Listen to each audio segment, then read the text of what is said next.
ఒక్కసారి కొమ్మూరి గోల్డ్ కి కాల్ చేయండి. తాకట్లో ఉన్న మీ బంగారాన్ని విడిపించి మార్కెట్ ప్రైస్ కి వాళ్ళు కొనుక్కుని మిగతా డబ్బులు మీకు ఇచ్చేస్తారు. వెల్కమ్ టు మనం టీవీ. నేను మీ జర్నలిస్ట్ మనోజ్. మంత్రి కొండా సురేఖ పదవి మీద కత్తి వేలాడుతుందా?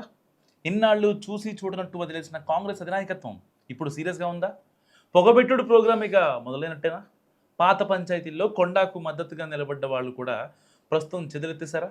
మినిస్టర్ వ్యవహారంపై గాంధీ భవన్ వైఖరి పూర్తిగా మారిపోయినట్టేనా? కూతురు మాటలు వ్యక్తిగతం, నాకేం సంబంధం ఉన్న స్టేట్మెంట్పై పీసీసీ రియాక్షన్ ఎలా ఉండబోతుంది? ఏదో ఒక వివాదంతో తరచూ వార్తలు నిలుస్తున్న మంత్రి కొండా సురేఖ. ఆవిడ వ్యవహారం ఇప్పుడు ముదిరి పాకాన పడ్డట్టే కనిపిస్తుంది అంటున్నారు పొలిటికల్ పండిట్స్. ఈసారి మ్యాటర్ బాగా సీరియస్ అయిందని అంచనా వేస్తున్నారు. గతంలోని వివాదాలు ఆనవాళ్లు సమసిపోకముందే ఈసారి కొత్తది ఇంకా సీరియస్ వివాదం తెర మీదకి వచ్చింది. ఏకంగా కాంగ్రెస్ పార్టీని, ముఖ్యమంత్రి రేవంత్ రెడ్డిని కూడా టార్గెట్ చేస్తూ మంత్రి గారి కుమార్తె అన్న మాటలు ఇప్పుడు కాకరేపుతున్నాయి. రేవంత్ రెడ్డి, నువ్వు గాని, రేవంత్ ప్రకాష్ రెడ్డి గాని, వాళ్ళ తాత గాని, వాళ్ళ అయ్య గాని, ఎవరైనా గాని, నేనే ఇక్కడ ఎమ్మెల్యేని.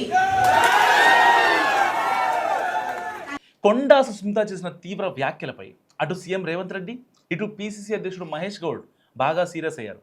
అందుకే సమస్య సుస్మితది అయినా నోటీసుల్ని మాత్రం ఆమె తల్లి మంత్రి కొండా సురేఖకి పంపింది పీసీసీ క్రమశిక్షణ కమిటీ. చూస్తూ వదిలేస్తే శృతి మించిపోతుందని, అందుకే ఈసారి వ్యవహారాన్ని సీరియస్గానే సెటిల్ చేయాలని డిసైడ్ అయ్యారట. సో అందుకు అధిష్టానం కూడా గ్రీన్ సిగ్నల్ ఇచ్చిందట. గతంలో కూడా సీఎం రేవంత్ రెడ్డిపై ఆరోపణలు చేశారు సుస్మిత.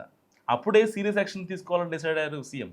కానీ ఒక్కసారికి వదిలేద్దామంటూ PCC chief Mahesh Goud and deputy CM Bhatti విక్రమార్కతో రాయబారం పంపి క్షమాపణలతో సరిపెట్టేశారు. కానీ ఈసారి మాత్రం పరిస్థితి అలా లేదట. పీసీసీ కూడా సీరియస్గానే ఉందని అంటున్నారు. యాక్షన్ తీసుకోమంటూ క్రమశిక్షణ కమిటీని మహేష్ గౌడ్ ఆదేశించినట్టు తెలుస్తుంది. సో పార్టీ మహిళా నేతలు గాంధీ భవన్ వేదికగా రివర్స్ అటాక్ మొదలు పెట్టడం కూడా ఇందులో భాగమని అంటున్నారు. ఇక్కడే ఒక చాణక్యం కూడా ప్రదర్శించారు పార్టీ నేతలు. గాంధీ భవన్ నుంచి మాట్లాడుతూ మంత్రి సురేఖ మీద సానుభూతి కురిపిస్తూ ఆమె కుమార్తె సుస్మితను గట్టిగా టార్గెట్ చేస్తున్నారు. దాని వెనుక వ్యూహం ఎలా ఉన్నా ఈసారి మాత్రం తాడో పేడో తేల్చుకోవాలనే పీసీసీ కూడా డిసైడ్ అయిందట. అయితే పరకాల సీటు విషయంలో సీఎం రేవంత్ రెడ్డి మాట్లాడిన మాటలపై అభ్యంతరం ఉంటే నేరుగా పీసీసీ అధ్యక్షుడితో కానీ లేదంటే ఇన్ఛార్జ్తో కానీ మాట్లాడి ఉండాల్సింది. కానీ తమ మనసులో మాట చెప్పాల్సి ఉంది. అలా కాకుండా సురేఖ పుట్టినరోజు సందర్భంగా ఏర్పాటు చేసిన కార్యక్రమంలో సుస్మిత డైరెక్ట్గా ముఖ్యమంత్రిని, స్థానిక ఎమ్మెల్యేని టార్గెట్ చేయడం, బహిరంగ వేదిక మీదే సీరియస్ కామెంట్స్ చేయడం చూసి పార్టీ పెద్దలు కూడా ఆశ్చర్యపోయారట. ఇక నోటీసుల విషయంలో కూడా పీసీసీ క్రమశిక్షణ కమిటీ చాలా జాగ్రత్తలు తీసుకుంది.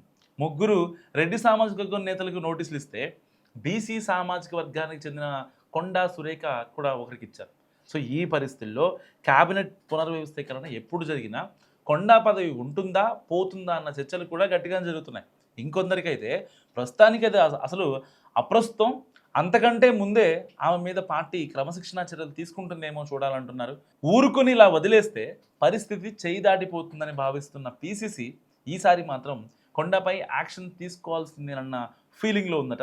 ఫైనల్గా యాక్షన్ అందుకు మరి మంత్రి రియాక్షన్ ఎలా ఉంటాయో చూడాలంటున్నారు పొలిటికల్ పండిట్స్. మరి మీరేమనుకుంటున్నారు? కొండా సుస్మిత, కొండా సురేఖ వ్యవహారంలో నిజంగా ఎవరు ఇక్కడ గేమ్ ఆడుతున్నారు? మస్తు కామెంట్ చేయండి.